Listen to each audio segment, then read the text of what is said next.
There's the water lines. They're set 4 foot deep so that the frost don't get to them. We also have some piers that we put in that are going to support the back deck and the rear roof. Had to get into the act. There's the piers. Now for our roof framing. Well, we frame our roof and then we sheathe it. After we sheathe it, we put some fillers on the roof to start shingling.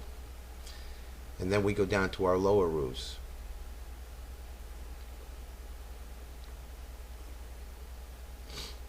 There's the lower roofs being framed now. I guess you can see all the angles that are involved here and the precision cutting. It's starting to look better now. If you look on the roof, you probably see somebody running around up there shingling.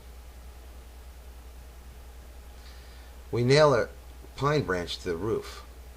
That's to keep it strong, because the building is made out of pine, so we add a little bit back to it. It's a good luck thing.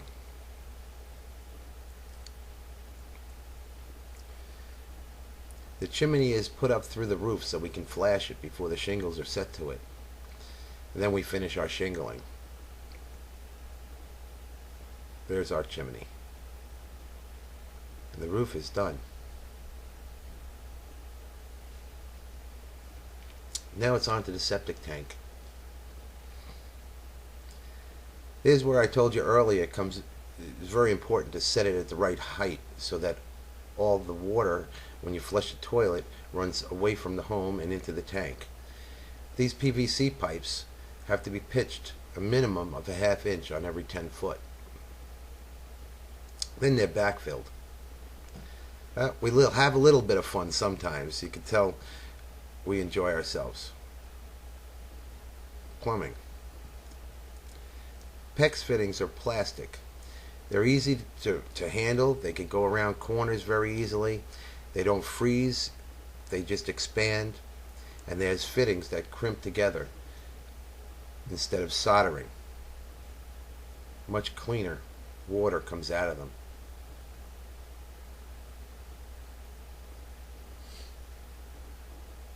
This is our well driller. Pretty cool gadget he's got there. This piece stands upright, and then you start drilling. We went down 160 feet. We put 160 feet of casing, and then we drilled another 2 feet, and we hit water. 6 gallons a minute. You see that puddle on the side? Well, this fella, when we hit the water, it came out so strong it knocked him right off the back of the truck and into the mud hole you saw there earlier.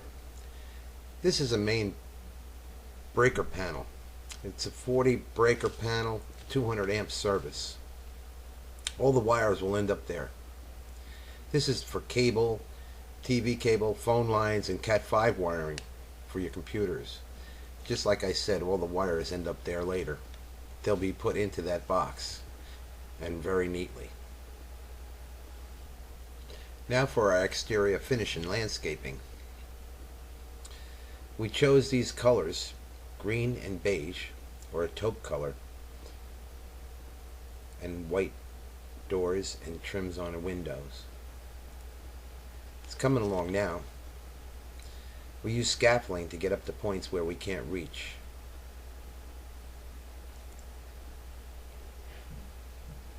Here we are, final touches. This black fence you see here is called a silt fence. That's to prevent any kind of dirt or debris from washing out into the road during the project. Starting to come together now. This is a drainage ditch. We hit a spring in the back, and before the water could get to the house, we decided to dig a trench and fill it with stone so it would drain properly. What a difference a few shrubs and some bark makes. And the stones set a little bit better. All these stones were hauled in from my backyard.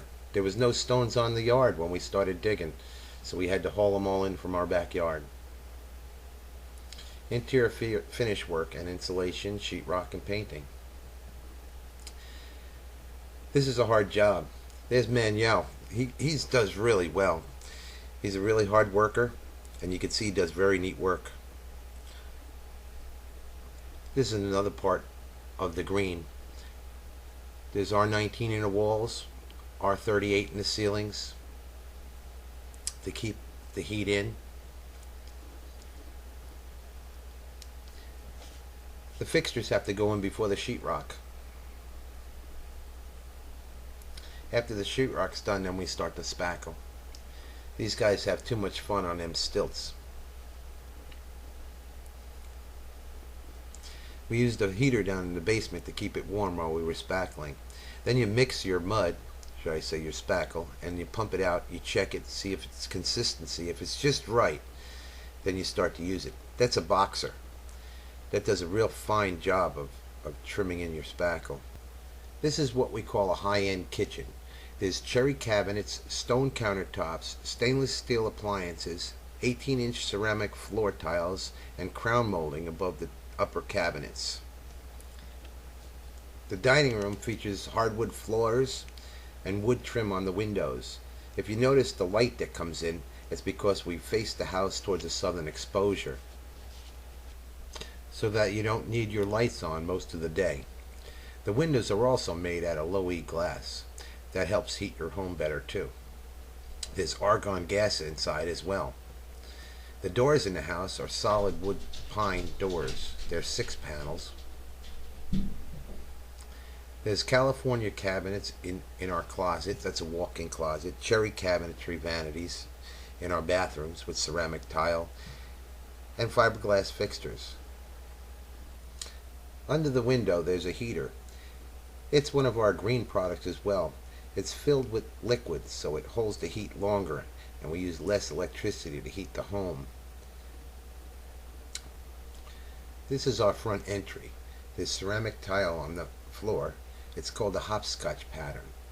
The stairs and railings are made of oak. The doors are also solid wood. This is our rear entry. It goes right off the kitchen. I forgot to show you that earlier. Well, thank you for having me here today, and I hope this slideshow helped you understand what goes into building a home.